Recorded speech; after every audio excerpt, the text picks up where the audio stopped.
It's time to talk about those backstabbing coworkers, especially when you're the new person.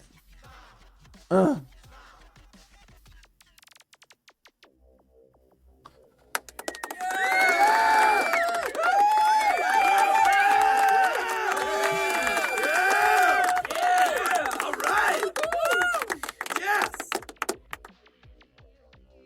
If you're able to hear today, please hit the like button, share with your friends, and comment.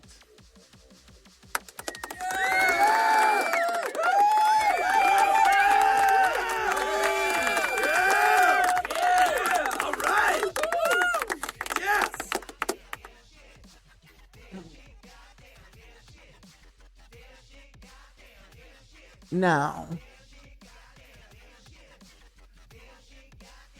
this is a full podcast, folks.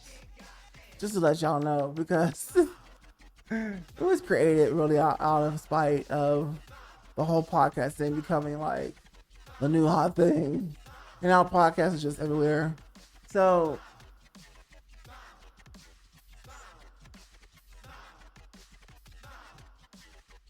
anyway, let's talk about, especially when you're a new person at a new job. And we all know how it feels to be there. But somehow, some way, some people tend to forget that you were just like this person. But now you want to act all that in the back of shit to like you forgot what block you grew up on. Okay? As if you were Jenny Lopez. Uh-uh.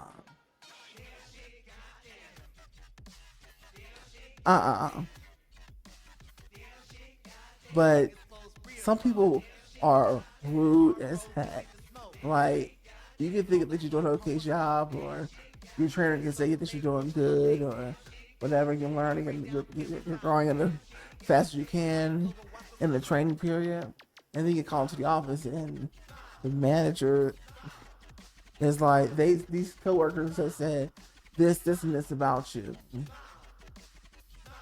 And you're just like in shock, because it's like, yo, people smile on my face, or all the people weren't really smiling. They act like I would kind of didn't exist because I was a new guy and didn't know me. And I'm just a person like, whatever, because honestly, I don't even want to be at these funky ass 9 to 5s anyway.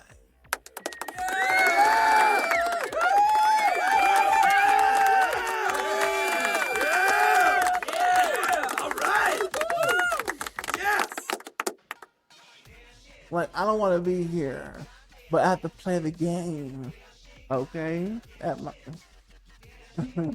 at the level that I'm at right now, I play the game. And so we gotta find a way to coexist, because I can't have return to a situation, like the last situation, because of some coworkers. The coworkers, again, they will mess your shit up.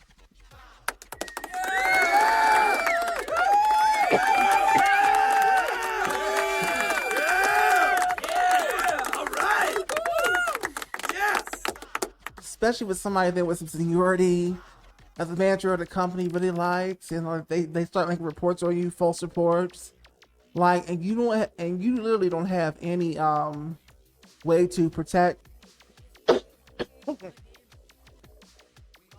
or defend yourself. Excuse me.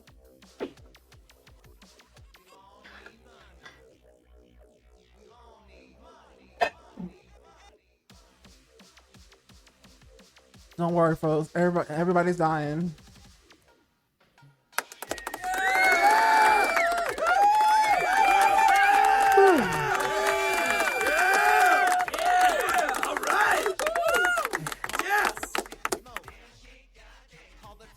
Yeah, but anyway.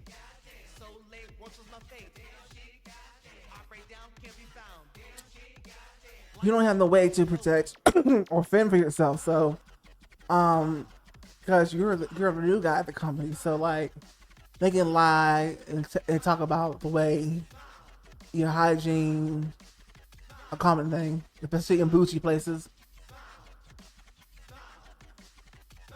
They lie and say that you said this or you did this way.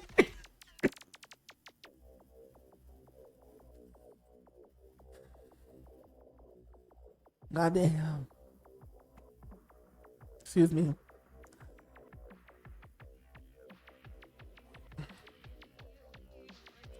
And now you got the manager looking at you sideways. You know? And from now on, so it's just like you have to watch your back. And the truth is that when you're in customer service,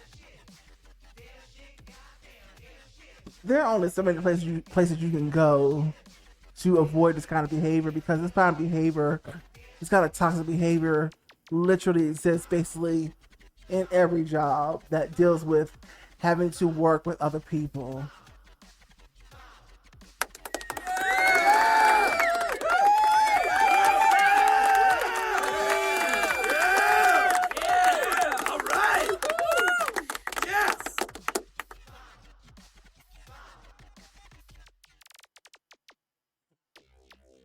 And it sucks, but there's literally nothing you can do about it. You know? So, you gotta do the best you can to continuously protect yourself. You should also be up and knowledgeable about how these businesses work, what the rules are, what the laws are. Know your handbook good enough. Go through that a couple of times you have to, so that you can soup yourself up with artillery and ammo as much as possible, because like I said, there's some mad, jaded, messed up, mad at their life people out there ready to take somebody else down, especially if they see that there's like a light in your eyes or your heart, and you know they don't have that.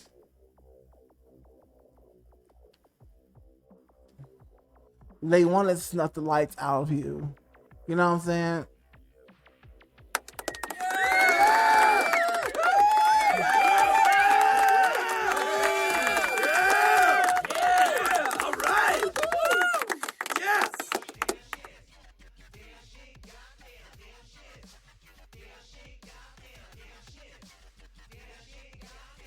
Life is cruel, especially when you're playing the game at the bottom in this capitalist system to no fault of your own.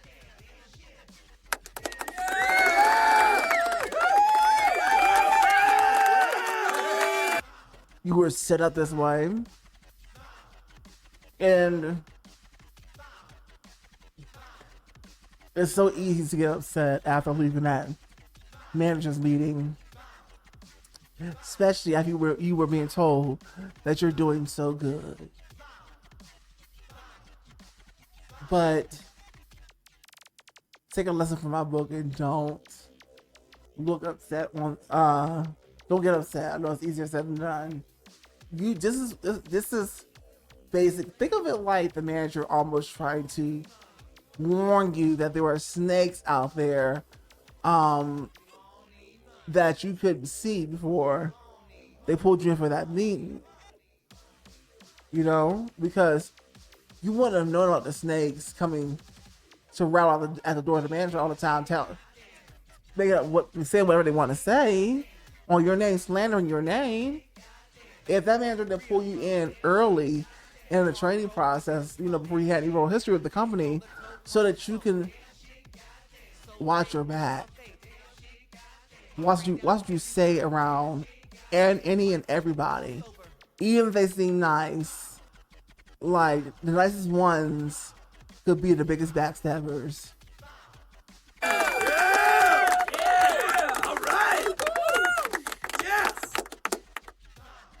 You know, um, my best advice: don't trust anybody.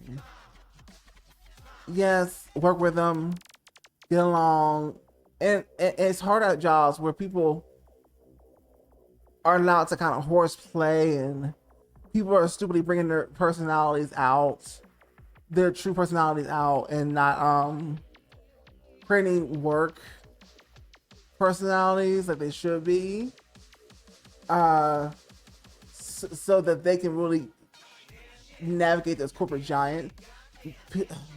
There's a lot of people at the bottom level that are just that dumb, and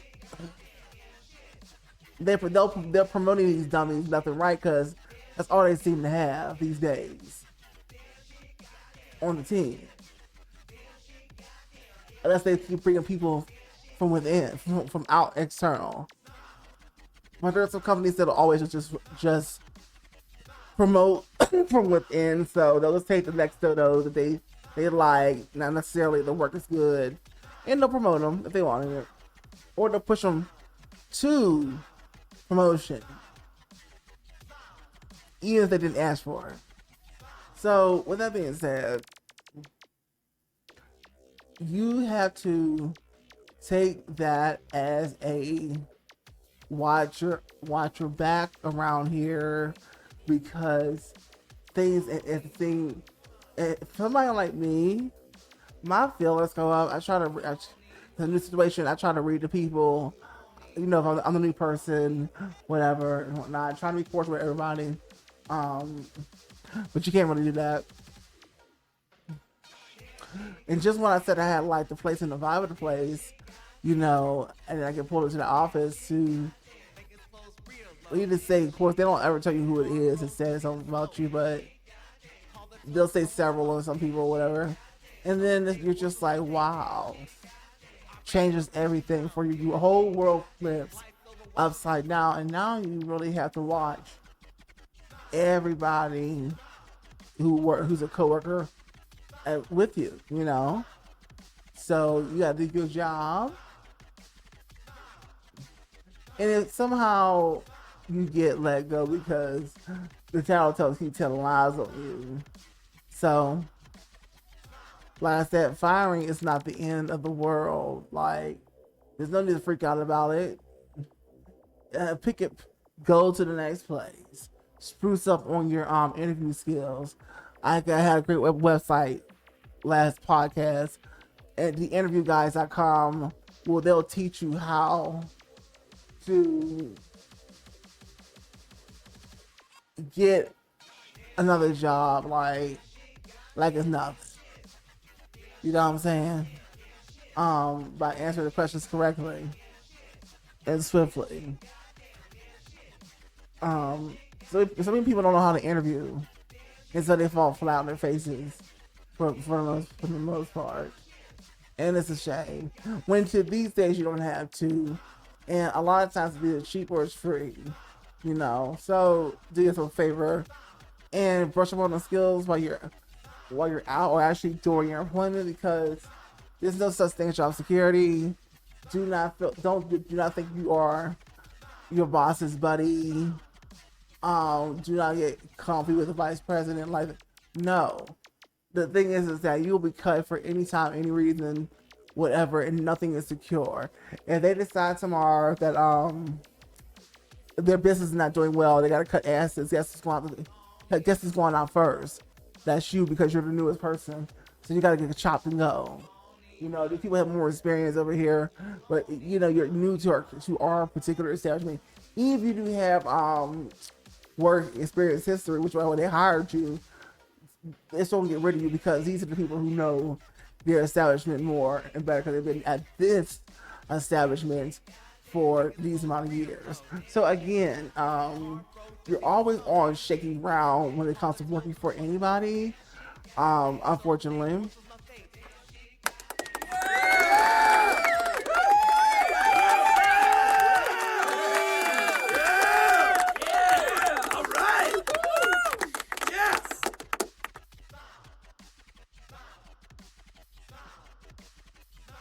So there's no way around that. But because a lot of stuff is like literally like high school. You gotta treat it like high school. You get what I'm saying? And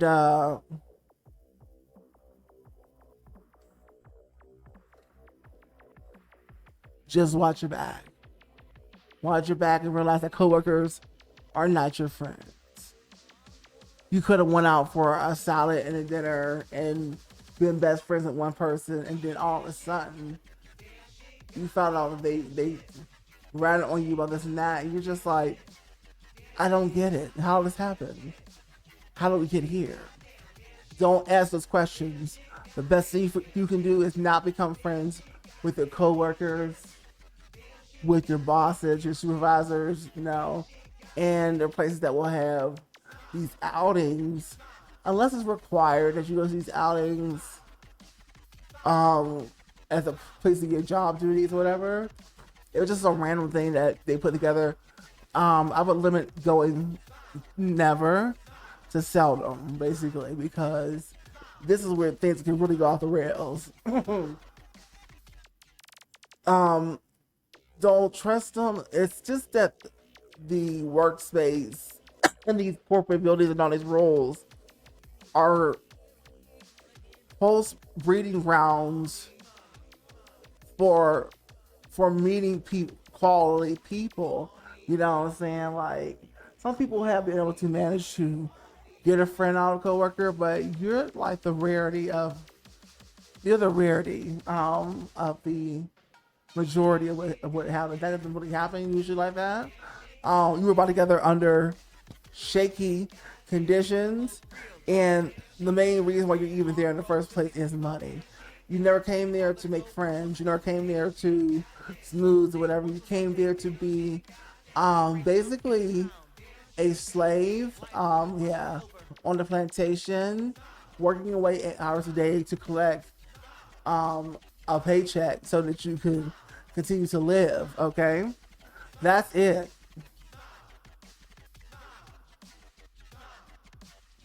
That's it.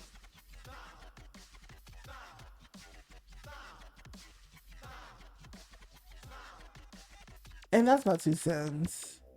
Let's give it up for Peyton James Cross Jr., please.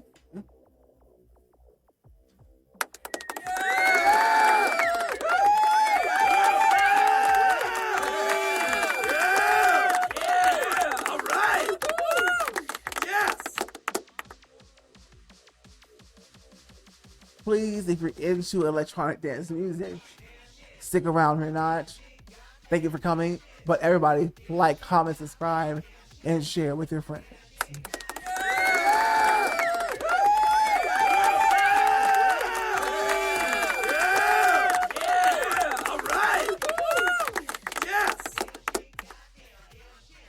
This the rest of you, all these social media, of course, follow them. But what I really would like you to do too is to focus on the email list. Get on the email list. Easiest way, my website, Peyton30.com. That's right, Peyton30.com. Okay, as a gift from me and you for getting on the email list, you get three free EDM bangers. So go ahead, help our independent recording artists out. And I will see you on the next episode of The Queen's Tales. Bye-bye.